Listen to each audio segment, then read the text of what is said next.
인간의 삶은 단 한 번 주어지며 그 여정은 극적인 순간의 선택보다도 일상 속에 천천히 축적되는 습관과 성찰에 의해 방향 지워집니다. 특히 정신이 유연하고 가치관이 형성되는 청소년기는 인생 전체를 관통하는 뿌리를 내리는 시기입니다. 마치 씨앗이 어떤 토양에 뿌려지는가에 따라 열매의 질이 달라지. 이 시기의 교육은 한 인간의 생애를 결정짓는 토대가 됩니다. 이러한 통찰은 오늘날의 것이 아닙니다. 2300년 전의 고대 사상가들도 이미 인간 내면의 본성과 욕망의 구조를 꿰뚫고 있었습니다. 그들은 말합니다. 生死之欲之功有曰是不早 리不义者 사욕을 이기고 욕망을 절제하는 일은 일찍 깨닫지 못하면 어렵고 설령 알더라도 그것을 억제할 힘이 없으면 이루기 어렵다. 이 구절은 단순한 도덕적 충고를 넘어 인간 존재에 대한 깊은 물음을 던집니다. 우리는 언제 삶의 방향을 깨닫는가? 우리는 그 방향을 실천할 내면의 힘을 기를 수 있는가? 오늘 우리는 이 고전의 문장을 거울 삼아 청소년기 교육의 본질을 되짚어보고자 합니다. 그것은 단지 정보를 주입하는 것이 아니라 삶을 자율적으로 이끌 수 있는 자기 인식과 자기 절제력을 길러주는 철학적 과업이기 때문입니다.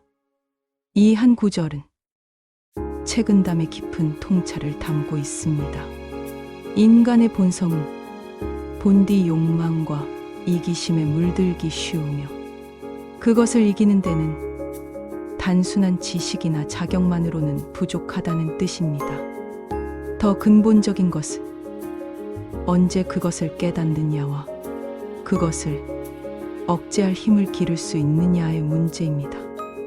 오늘날 우리는 이러한 지혜가 여전히 유효하다는 것을 청소년기의 범죄를 저지르고도 고립된 상태에서 공부를 통해 고위 공직자가 된 이들이 성인이 되어서도 반복적으로 비윤리적 행동을 저지르는 현실에서 목격합니다.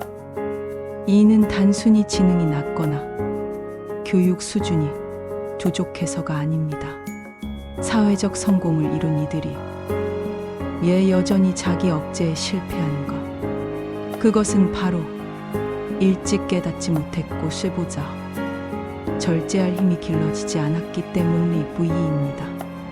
지식은 축적되었으나 자기 성찰은 이루어지지 않았고 규범은 학습되었으나 내면의 습관은 변화하지 않은 것입니다. 욕망을 이기고 사적 충동을 제어하는 훈련은 오랜 시간에 걸친 자기 성찰과 반복된 실천 속에서만 가능합니다. 그러므로 우리는 한 사람의 품성과 도덕성을 판단할 때 그의 말이나 위치보다 그가 욕망을 어떻게 다루는가, 자기 이익 앞에서 어떻게 행동하는가를 보아야 합니다. 책은담은 묻습니다. 당신은 지금 그것을 충분히 일찍 깨달았는가? 그리고 그것을 이길 준비가 되어 있는가? 첫째, 반사회적 성격장애 Antisocial Personality Disorder ASPD 때문입니다. 청소년기부터 강력 범죄에 강간, 폭력, 절도를 저지르는 경우 DSM-5 기준으로 보면 청소년기에 품행장애 Conduct Disorder가 있었을 가능성이 크며 이는 성인기까지 지속되면 반사회적 성격장애 ASPD로 진단될 수 있습니다. 특징 타인의 권리를 반복적으로 무시하거나 침해하는 다음과 같은 특징이 있습니다. 죄책감이나 공감, 능력 부족합니다. 자기중심적 사고를 합니다. 충동 조절이 실패합니다. 법과 사회 규범에 대하여 무시를 합니다. 문제는 공부를 하고 지식은 갖췄을지라도 내면의 성격 구조가 반사회적이라면 그 지식은 오히려 범죄를 정교하게 감추고 정당화하는 도구로 사용될 수 있습니다. 둘째, 공감 결핍과 도구적 지능 (instrumental intelligence) without moral development 때문입니다. 이런 유형의 사람들은 지능은 높지만 공감 엠패티과 도덕적 판단력이 제대로 발달하지 않았습니다.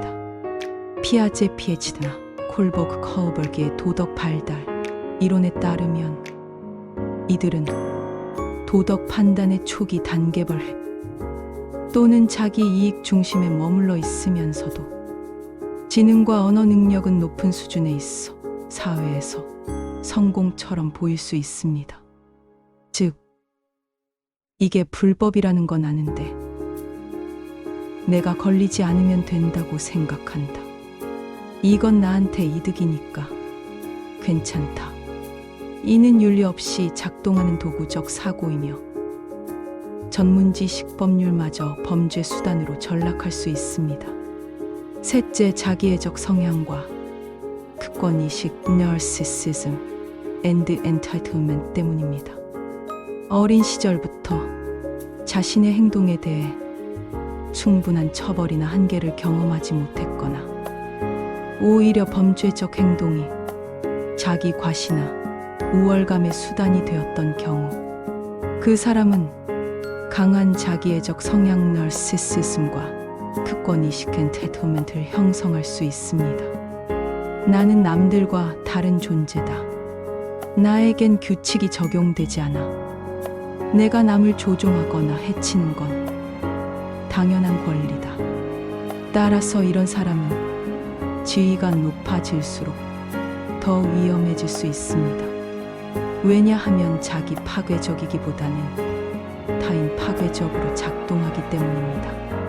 넷째, 처벌보다 강화된 경험 (reinforcement history) 때문입니다. 과거에 범죄를 저질렀음에도 불구하고 실질적 처벌 없이 넘어갔거나 오히려 이득회감, 권력과 경제적 이익을 경험했다면 이는 행동주의 이론에서 말하는 강화 (reinforcement에) 해당합니다. 범죄가 단순한 충동이 아니라 학습된 전략적 선택으로 굳어진 것입니다. 따라서 교육이나 처벌보다 일관된 한계 설정과 행동 수정 프로그램이 필요한 유형입니다.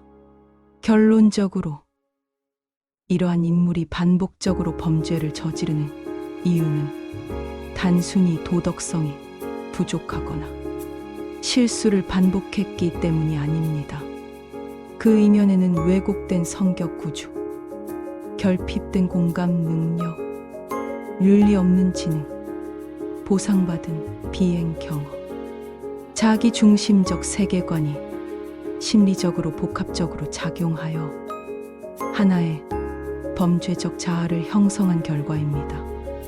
지식은 사람을 변화시키는 데 있어 필요 조건일 수는 있지만 근본적인 성격 구조의 성찰과 재구성 없이는 오히려 더 정교하고 위험한 범죄자를 양산할 수 있습니다. 특히 청소년기의 또래 집단과의 상호작용 없이 학교라는 사회적 공간을 경험하지 못하고 혼자 독학으로 성장하는 경우 사회성, 자기 통제력, 공감 능력 등 인간됨의 핵심 요소들이 충분히 발달하지 못할 수 있습니다. 이는 다음 고대 격언이 잘 보여줍니다. 生死之欲之功有曰是不早礼不义者 욕망을 이기고 이기심을 누르는 일은 일찍 깨닫지 않으면 억제하기 어려운 법이다. 2300년 전 동양의 지혜자들이 남긴 이 문장은 오늘날 우리에게도 여전히 유효한 경고입니다. 청소년기의 정서 발달과 윤리적 감수성은 그 시기를 놓치면 회복하기 어려운 인간 형성의 기초입니다. 청소년기에 고립된 학습을 한 후에 공부를 통해 고위 공직자가 되었음에도 불구하고 고위 위정자에게 뇌물 공여, 혐의를 받고 언론에 자주 나오는 것을 볼 수 있습니다. 판검사에게 뇌물을 주는 방법을 어떻게 그들은 알았을까요? 그가 청소년기에 그런 것을 이미 학습했을까요? 生死之欲之功 여유의세보자 리보이저 자기를 이기고 욕망을 절제하는 일은 일찍 자각하지 않으면 어렵고 노력하지 않으면 이루기 어렵다와 현대 사회의 도덕적 붕괴를 연결짓는 심오한 주제입니다. 그가 그러한 정보를 얻게 된 경로는 일반적인 합법적 교육이나 정상적 사회화 과정이 아닌 비공식적이고 음성적인 사회 네트워크 속에서 학습되었을 가능성이 큽니다. 특히 아래와 같은 경로가 주요합니다. 첫째, 한국의 소년원이나 교도소 내의 범죄, 문화학습일 수도 있습니다. 소년기 수감 경험은 오히려 범죄 기술과 부패한 사회 시스템의 작동 방식을 공유하고 학습하는 학교가 되는 경우가 있습니다. 이는 범죄의 사회적 전형, 이론과도 관련이 있습니다. 둘째, 부패한 성인, 멘토와의 접촉 때문일 수도 있습니다. 출소 후 고위 공직에 오르기까지 누군가 사회적으로 영향력 있는 인물에게 후원이나 조언을 받았을 가능성이 있으며 그 과정에서 공직 사회는 뇌물 없이는 안 움직인다는 왜곡된 신념을 자연스럽게 내면화했을 수도 있습니다. 셋째, 시스템의 빈틈을 파고드는 계산 때문일 수도 있습니다. 판검사 등 고위직의 약점, 인간적 욕망, 정치적 거래 방식을 파악하고 그것을 합법을 가장한 뇌물이라는 형태로 교묘하게 구조화하는 능력을 발전시켰을 수 있습니다. 즉, 그는 뇌물을 줘야 돌아가는 세계를 배운 것이 아니라 그렇게 해도 통하는 세계라는 사실을 반복적으로 경험하면서 행동 전략으로 채택한 것입니다. 그가 청소년기에 그런 것을 이미 학습했을까요? 충분히 가능성이 높습니다. 이유는 다음과 같습니다. 첫째, 초기 사회화 실패 때문입니다. 청소년기는 도덕, 자기 절제, 양심, 책임감 등이 형성되는 결정적 시기입니다. 이 시기에 극단적인 범죄 강간, 살인 등을 경험하고도 내적 반성과 회복의 기회를 갖지 못했다면 자기중심적 생존 전략이 그대로 고착될 수 있습니다. 둘째, 회피형 도덕 성장 때문입니다. 승자만이 살아남는다는 사고방식을 내면화한 경우 도덕은 도구일 뿐이며 드러나지 않으면 죄가 아니라는 인식이 생기기 쉽습니다. 셋째, 부패를 힘의 상징으로 보는 왜곡된 가치관 때문입니다. 부패는 부끄러운 것이 아니라 성공의 필수 조건이자 정보를 독점한 사람만이 활용할 수 있는 기술로 여기게 되었을 가능성이 큽니다. 참고로 범죄의 사회적 전염 Social Contagion of Crime 이론이란 범죄가 단지 개인의 도덕적 타락이나 충동에서 비롯되는 것이 아니라 사회적 환경 속에서 마치 전염병처럼 퍼진다는 관점을 강조하는 이론입니다.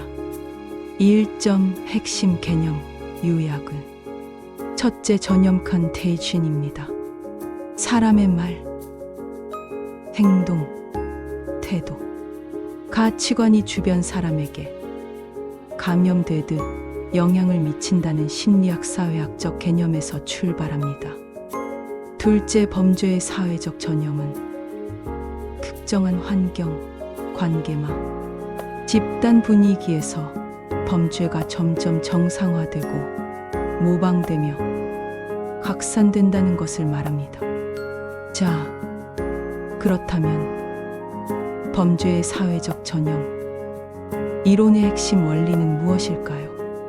첫째는 모방학습 모델링입니다. 사람은 특히 어린이나 청소년일수록 주변의 행동을 그대로 따라 하게 됩니다. 범죄를 저지르는 사람을 가까이에서 자주 보고 경험하게 되면 그 행동이 나도 할 수 있는 일로 느껴지고 결국 따라 하게 되는 겁니다. 둘째는 정상화 효과 normalization입니다. 범죄를 반복적으로 접하며 처음엔 충격적이고 이질적으로 느껴졌던 일이 점점 아무렇지 않게 느껴지고 흔한 일처럼 보이기 시작합니다. 다들 하니까 나도 해도 되겠지라는 생각이 생기는 거죠. 셋째는 도덕적 둔감 함몰어 desensitization입니다. 처음엔 죄책감이 들던 행동도 반복되다 보면 둔감해집니다. 범죄에 대한 경계심이나 거부감이 줄어들고 결국 마음의 저항 없이 범죄를 저지르게 되는 거죠. 마지막은 집단 강화 효과입니다. 범죄 집단 안에서는 너도 했고 나도 했으니 괜찮다는 식의 정당화가 이루어집니다. 이런 동조 분위기 속에서 범죄는 오히려 소속감의 매개가 되고 서로의 행동을 강화시키는 연결고리가 됩니다. 이번에는 범죄의 사회적 전형, 이론을 주장한 대표적인 학자들과 실제 사례를 살펴보겠습니다.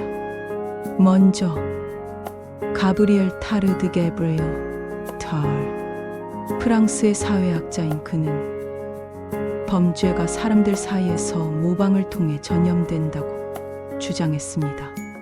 그는 이렇게 말했습니다. 범죄는 유행처럼 번진다. 특히 청소년은 사회적 감염에 가장 취약하다. 다음은 시카고 학파 시카고 스쿨입니다. 이 학파는 도시의 슬럼가나 빈곤 지역에서 범죄가 어떻게 밀집되고 반복 재생산되는지를 연구했죠. 이들은 말합니다. 환경이 범죄를 퍼뜨리는 배양지가 된다. 자, 그럼 실제 사례를 볼까요? 첫째, 교도소에서의 범죄 기술 공유입니다. 형벌을 통해 교화되는 것이 아니라 오히려 범죄의 방법과 기술이 전수되는 장소가 되곤 합니다. 둘째, 인터넷 커뮤니티에서의 범죄 미화. 요즘은 학교 폭력을 무용담처럼 자랑하거나 도벽 챌린지를 유행시키는 경우도 많습니다. 이런 콘텐츠는 범죄를 멋있는 것처럼 왜곡해 전달하고 모방을 부추깁니다. 셋째, 범죄 드라마나 뉴스의 과도한 묘사 역시 문제입니다. 이런 미디어는 모방 범죄를 자극하는 원인이 될 수 있습니다. 그렇다면 이런 이론이 우리 사회에 어떤 메시지를 줄까요? 가장 중요한 통찰은 이것입니다. 범죄자는 단지 나쁜 사람이 아닐 수 있다. 그는 사회적으로 감염된 사람일 수도 있다. 따라서 범죄를 막기 위해선 단순히 처벌만으로는 부족합니다. 범죄가 전염되는 경로 자체를 차단해야 합니다. 예를 들어 청소년 교도소나 학교 폭력의 은폐, 비행 집단을 방치하는 것 등이 바로 전염 경로가 될 수 있죠. 그리고 마지막으로 중요한 사실, 범죄가 모방을 통해 퍼진다면 건강한 모델과 좋은 행동도 똑같이 전염될 수 있습니다. 우리는 그런 긍정적인 전염을 만들어 가야 합니다. 범죄의 사회적 전염은 범죄가 환경과 관계를 통해 퍼지는 현상으로 예방을 위해서는 개인 교정뿐 아니라 주변 환경의 정화와 건강한 관계망의 회복이 핵심입니다. 이러한 인식 자체가 바로 고전 책은담이 깊이 있게 경계하고 있는 바입니다. 욕망을 억제하고 사사로운 이익을 이기는 것은 일찍 자각하지 않으면 불가능하고 자제하려는 노력이 없으면 결코 이루어지지 않는다. 이 말은 단순한 도덕 훈계가 아니라 인간 삶의 근본적인 통찰입니다. 오늘 우리가 이야기한 이 인물 역시 너무 늦게 깨달았거나 아니면 애초에 그런 자각조차 없이 성공이라는 외피만 갈아입은 채 타락의 본질을 그대로 유지한 사람일지도 모릅니다. 이 사례는 한 개인의 일탈이 아니라 도덕적 실패가 사회 전체에서 방치될 때 어떤 집단적 퇴행이 일어나는지를 보여주는 대표적인 장면입니다. 그렇기에 우리는 책은담에 이 구절을 다시 새겨야 합니다. 生死之欲之功，有曰是不早，礼不义者。 자기를 이기고 욕망을 절제하는 일은 일찍 깨닫지 못하면 너무 늦고 절제하려는 의지가 없으면 끝내 이루어지지 않는다는 뜻입니다. 다음 영상에서는 이처럼 시기를 놓친 채 지식과 권력만으로 성장한 사람들이 결국 우리 사회에 어떤 윤리적 공백을 남기게 되는지를 구체적인 사례로 다뤄보겠습니다. 구독과 알림 설정을 하시고 함께 인간됨의 뿌리에 대해 깊이 성찰해 가시길 바랍니다. 감사합니다.